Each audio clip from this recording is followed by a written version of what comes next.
Bom, e esse apoio popular deve e pode estimular o Congresso Nacional a tentar destravar essa pauta de reformas. Na Câmara, a reforma administrativa é a favorita para avançar a partir de agora, e sobre esse tema a gente conversa agora com a deputada federal Bia Kicis, que é a presidente da Comissão de Constituição e Justiça da Casa. Deputada, mais uma vez, muito obrigado por estar aqui conosco na Jovem Pan. Bem-vinda.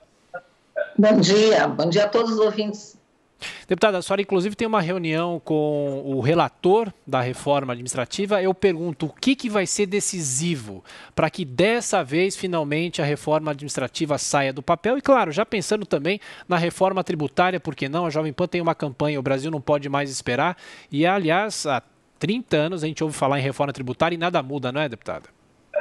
É verdade. Eu acho que chegou a um ponto em que existe já uma compreensão da população brasileira de que a gente precisa modificar, né, o sistema vigente, porque ele tem muitas distorções.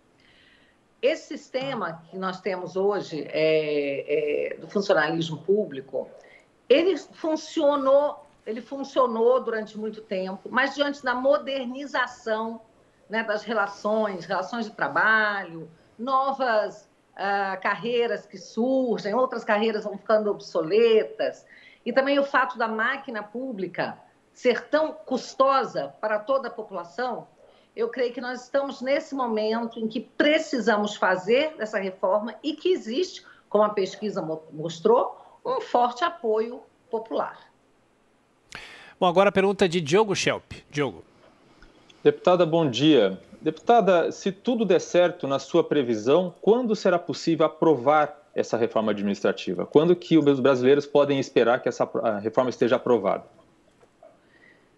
Essa reforma, ela agora já está distribuída para a Comissão de Constituição e Justiça. Lá nós faremos a análise da constitucionalidade. Nós vamos analisar a admissibilidade da PEC, se ela é possível, se ela não é possível, em face da Constituição.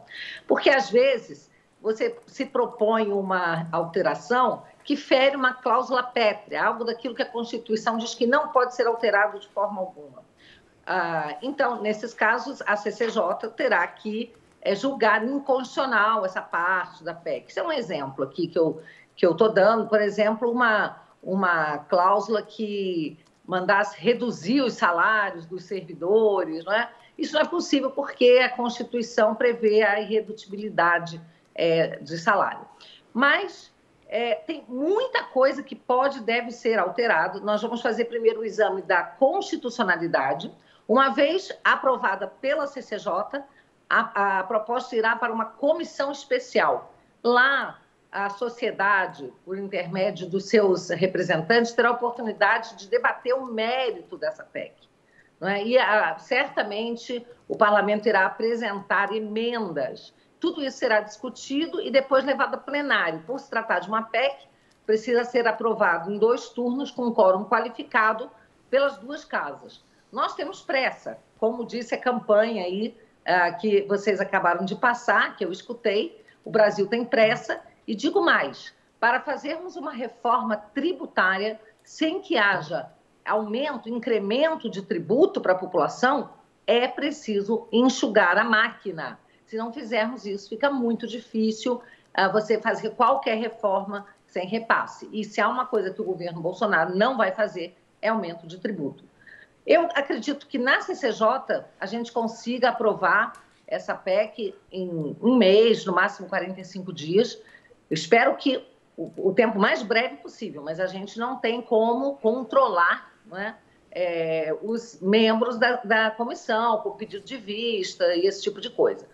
E depois nós teremos essa comissão especial, que essa sim pode se alongar um pouco mais, por entrar no mérito. Eu espero, certamente, que esse ano a gente vai aprovar, mas eu espero que a gente já possa aprovar ainda no primeiro semestre ou no mais tardar em meados do segundo semestre. Tomara. E, deputada, tem outros assuntos que vêm sendo discutidos simultaneamente? É possível caminhar com mais de uma pauta? Quais são eles? Na CCJ, sim, nós caminharemos com mais de uma pauta, com certeza. Outra pauta que já está em voga é a reforma política. Então, nós já estamos prontos também para pautar uma outra PEC que trata da reforma política. Esse é um tema de muito interesse para a sociedade e para o parlamento. Ano que vem nós temos eleições, então nós queremos dar andamento também a essas propostas. Temos o voto impresso, que eu considero fundamental, não só eu considero, uma boa parte da população clama por transparência na apuração dos votos, só que essa PEC, a 135, de minha autoria, já foi aprovada na CCJ, e ela está em vias, né, de ser agora levada para uma comissão especial. Ontem mesmo conversei com o presidente Arthur Lira, e ele prometeu que muito em breve irá instalar essa comissão especial, e nós estamos muito otimistas com a aprovação do voto impresso. Deputada, agora a pergunta de Rodrigo Constantino, também conosco aqui no Jornal da Manhã. Constantino. Bom dia, deputada. Pois é, eu gostaria que a senhora explicasse um pouquinho mais a importância desse voto impresso e o timeline também, porque nós temos aí até outubro para realizar mudanças, se forem valer já para a eleição do ano que vem. Essa PEC, Rodrigo, ela é muito importante porque ela traz a transparência, como eu disse, para o processo eleitoral, para a apuração de votos. O Brasil é o único país do mundo onde nós temos um sistema que não permite a auditagem dos votos. Bom, claro que eu estou falando de países democráticos, né? Não vou entrar aqui em questões de países em que a ditadura impera, e aí você não precisa nem de eleição quando é assim. O que acontece? Tem gente que confunde, acha que com o voto impresso o eleitor vai levar o voto para casa, vai ter que mostrar para alguém, que daí vai haver aquela pressão. Isso não é real. O que acontece é que no voto impresso, você simplesmente, após digitar o número do seu candidato, aparece na tela, você dá o confirma, você pede para que seja impresso, a sua escolha apareça para você em meio físico, você olha, confere, confirma, e aí esse papelzinho cai numa urna. E nós podemos, então, auditar. Imagine que um candidato que tenha votado numa sessão, quando se tira ali o BU, que é o boletim da urna, sai 0 votos para ele, não é? Então, é claro que ali é claro uma fraude, e ele vai pedir, sim, a recontagem. Mas a própria lei, ela pode prever um percentual, que entre 10% e 20% dos votos serão auditados automaticamente. Hoje isso não é possível. Você pode ter certeza de uma fraude que você não tem como auditar. Então, é muito importante que esse sistema dê ao eleitor brasileiro a segurança que ele merece, porque nós, eleitores brasileiros, não somos piores do que nenhum eleitor dos outros países do mundo. A eles é dada essa segurança da auditagem do voto. Aqui não, aqui a gente tem que acreditar que o nosso sistema é o melhor do mundo, que ele não é passível de qualquer tipo de fraude, que ele não pode ser violado, que o sistema funciona perfeitamente bem. E, além das falhas que pode haver no próprio sistema, nós sabemos que podem haver pessoas, né, incapacitadas que interfiram no sistema, que coloquem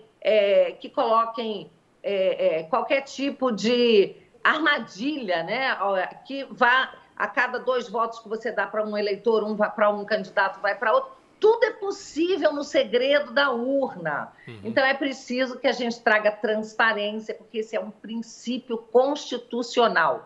E os próprios candidatos querem também transparência. O povo quer, os candidatos querem, o Congresso quer, porque já aprovou o voto impresso várias vezes, só a Justiça Eleitoral não quer. Deputada. E aí a gente se pergunta, por que a Justiça Eleitoral resiste tanto ao voto impresso? Deputada, rapidamente para fechar a nossa conversa, aproveitando a senhora que é uma pessoa ligada à área da Justiça, hoje a Folha de São Paulo traz uma informação que é a seguinte: pelo menos 449 magistrados receberam pagamento mensal superior a R$200 mil. O Conselho diz ter apurado e aprovado esses valores. Não tem a ver especificamente com a reforma administrativa, mas mostra toda a distorção do serviço público no Brasil. Como que investir nisso para que isso não aconteça no momento de pandemia, juiz recebendo R$200, R$300 mil na conta? Bom, nós temos que tirar aqueles casos, né, de juízes que receberam férias, receberam parcelas, às vezes, retroativas. Retirando isso daí, né, nós temos muitas distorções, sim. né? E é preciso que a gente corrija tudo isso, porque nós temos que fazer uma reforma que ela seja, ela alcance não só o Poder Executivo, que é o mais custoso realmente. Eu ontem estive conversando com o secretário da pasta da economia, e ele falou que, de fato, o Poder Executivo ele é o mais caro, mas, dado o número de servidores que nós temos, né? Mas também o Poder Legislativo e o Poder Judiciário, no meu modo de ver, não podem ficar de fora dessa reforma. Ela tem que ser o mais ampla possível para trazer exatamente a economia que a gente precisa e para que a gente possa ter mais justiça no nosso país, porque hoje nós temos a categoria de funcionários públicos que tem uma estabilidade. Vejamos agora, nesse momento de pandemia, que é uma coisa muito valiosa. Você está fazendo home office, o seu dinheiro está caindo na conta, enquanto que a maior parte dos brasileiros está aí sem poder trabalhar, sem ter qualquer tipo de renda, dependendo do Estado dar um mínimo de valor para a sua subsistência. Então, nós precisamos, claro, reconhecer o valor dos servidores públicos. É muito importante aquele servidor público que é imbuído desse espírito de realmente servir a população. E o que a gente precisa nessa reforma é fazer, principalmente, a avaliação de desempenho, onde a gente vai separar o joio do trigo. O bom servidor, esse será prestigiado. O mau servidor, ele tem que ser demitido, o que hoje não é possível. Deputada Bia Kicis, presidente da CCJ da Câmara, mais uma vez, obrigado pela atenção, pela gentileza, até a próxima. Bom dia a todos. Obrigado. Agora